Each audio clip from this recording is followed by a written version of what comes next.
but when we come alive, coming alive means that I'm not sleeping. I'm my conscious being. I'm causing my conscious being to be intentional about life.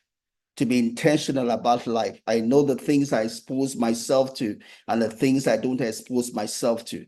I know the things I allow to go past my consciousness into my unconscious being, because I know that if it goes to my unconscious being, it will get recorded there and can affect my behavior. It can affect my behavior. It can affect my decisions, right? So my communal life is taking responsibility for everything that I expose myself to, and everything that goes through the openings in my life, and therefore everything that affects my life.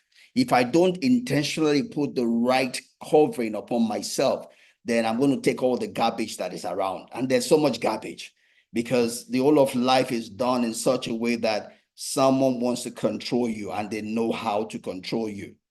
Everything I just said right now is common knowledge, right? It's just the way the mind works. The mind has been researched so much that people know how to control you, right? They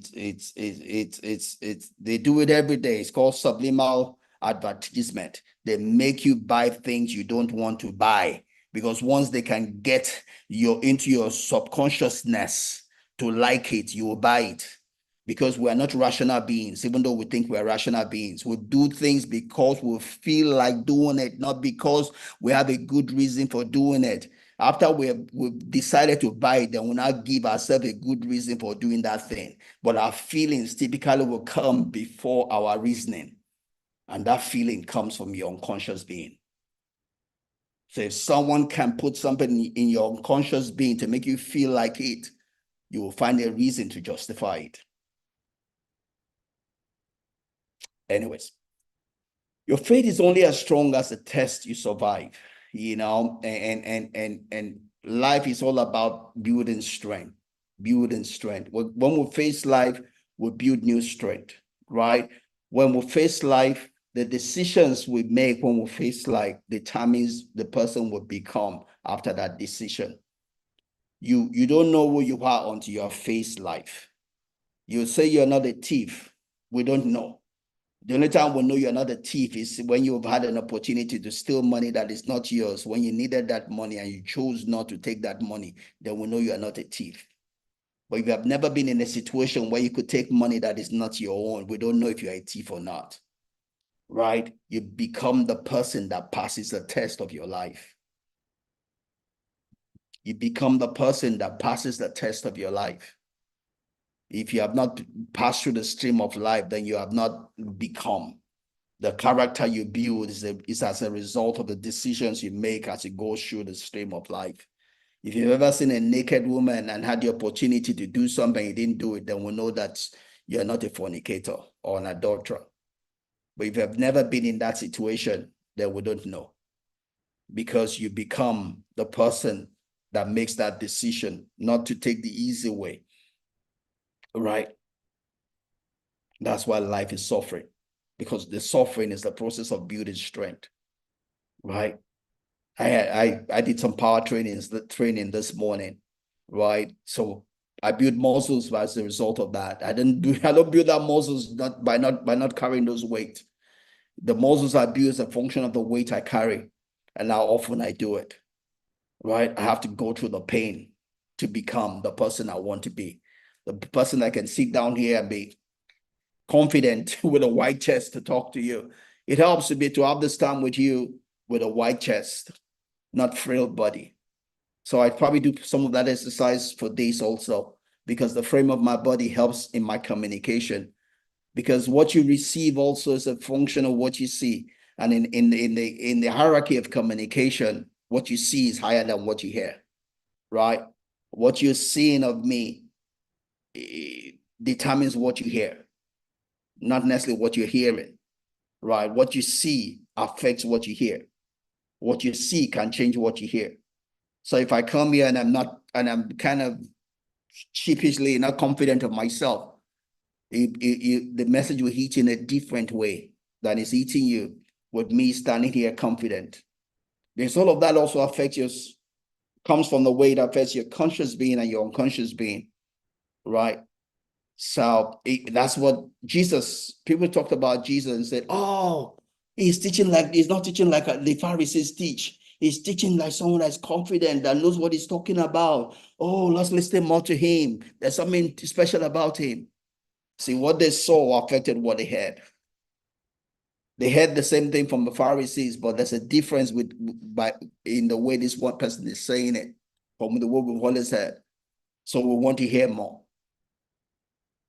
right? All of those are important. Carl Jung says, a man who has not passed through the inferno of his passions can never overcome them. If you've not seen life, then you have not become an overcomer. You're not bigger than the thing you have not faced. I'll say that again. You are not bigger than the thing you have not faced. You're only bigger than the thing you have faced and you have overcome. You are not bigger than the thing you have not faced. You are tested by the stream of life. I'm bigger than the weights I carry today because I've carried them and overcome them. I can carry bigger weights, but I didn't become bigger than them before carrying them.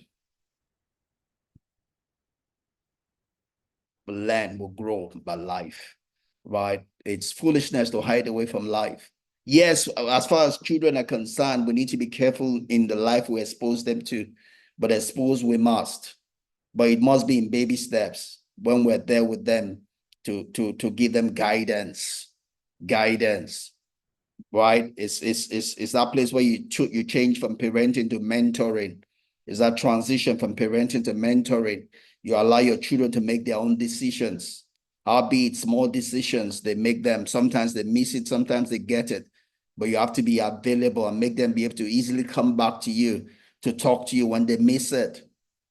Brian Tracy would say, if your children lie to you, then you've not done a good job. If your children will not talk to you, then you are at fault. It's not your children are at fault. If your children lie to you, you are the bad parent, not their children.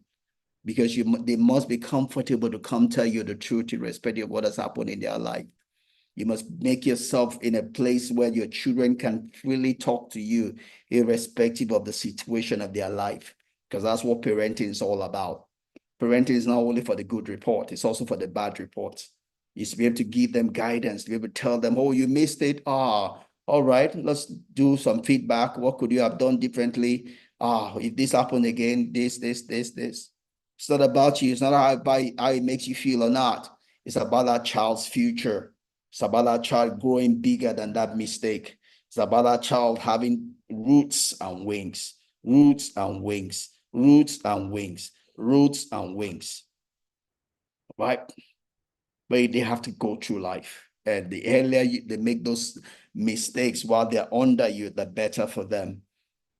Because when they make those mistakes while they're under you, then they can face bigger things in their life and make better decisions of it. The biggest gift we can give to our children is the ability to make decisions. I'll repeat that. The biggest treasure, endowment you can give to your child is the ability to make decisions. If you have not given your child the ability to make decisions, you're a failure as a parent. The biggest gift you can give to your child before that child leaves you and starts life on his or her own is the ability to make decisions. If you have not given that to your child, you're a failure. And it's not too late. Make it comfortable that they can come to you when they miss it. Make it comfortable that they can make decisions and face the consequence thereof. Make it comfortable for them to grow and not be a baby all the days of their lives. Right? It's already past the 1 hour mark. So I'm probably going to finish with this slide or the next. So Carl Jung says, as far as we can discern, the sole purpose of human existence is to kindle a light in the darkness of mere being. Every form of addiction is bad, no matter whether they be narcotic, alcohol, or morphine of idealism. Every form of just passing through life is wrong. Every form in which you allow something to lord it over you is bad, right? The road to hell is paved with adverbs, too much of anything. right? You have to be in control of your life. You have to be in control of the decisions of your life. You have to always weigh what you do and not do based on the consequence, what will it result into, and take responsibility for the outcome. Again, you're where you are today because of the choices you made yesterday. You're going to be where you'll be tomorrow because of the choices you're making today. You are the master of your destiny and your fate. You are the captain of your soul. You are the one leading this life where it should be, not God. Not God. God is not responsible for your life. God has done his own, and God is always ready and available to support you. But you have to make the decisions, your daily decisions. You are the master. You're going to determine if your tomorrow will be good or bad, not God. It's all a function of what you do. If your life tomorrow is going to be good, what do you need to do today? Do it. God will support you, but God will not do it for you. He has left his word, give and it shall be given. What do you need to give today so that you will be given tomorrow? What do you need to do today so that you will receive something tomorrow? It's up to you to do it. That determines your future. That determines your tomorrow. All right.